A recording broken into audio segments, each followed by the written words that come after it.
തദ്ദേശ സ്വയംഭരണ സ്ഥാപനങ്ങളുമായി സഹകരിച്ച് KSRTC ആരംഭിച്ച ഗ്രാമവണ്ടികൾ പ്രതിസന്ധിയിൽ. തദ്ദേശ സ്ഥാപനങ്ങൾ കൃത്യമായി ഡീസൽ തുക നൽകാത്തതാണ് സർവീസുകൾ അവതാളത്തിലാവാൻ കാരണം.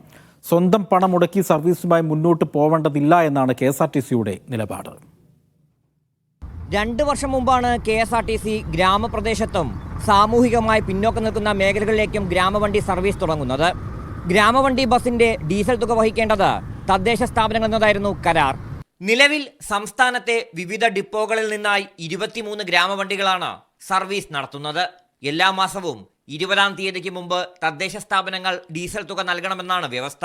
പലപ്പോഴും ഇതിൽ വീഴ്ച വരുത്തുന്നത് കാരണം സ്വന്തം പണം മുടക്കിയാണ് കോർപ്പറേഷൻ ഗ്രാമവണ്ടി സർവീസ് നടത്തുന്നത്. ഇനി അത് വേണ്ട എന്ന കർശന നിർദ്ദേശം യൂണിറ്റ് അധികാരികൾക്ക് ഓപ്പറേഷൻസ് വിഭാഗം മേധാവി നൽകി കഴിഞ്ഞു. തദ്ദേശ സ്ഥാപനങ്ങളും പഞ്ചായത്തുകളെല്ലാം പറയുന്ന റൂട്ടിൽ കൂടെ അവർ പറയുന്ന കളക്ഷൻ കുറച്ച് കളക്ഷനേ ഉള്ളൂ. അത്തരത്തിൽ കളക്ഷനിൽ വണ്ടി ഓടണമെങ്കിൽ ഡീസലിൻ്റെ ചിലവ് കൃത്യമായിട്ട് അവർ വഹിച്ചേ പറ്റൂ, അല്ലെങ്കിൽ KSRTC കൊണ്ട് ഓടാൻ സാധിക്കില്ല.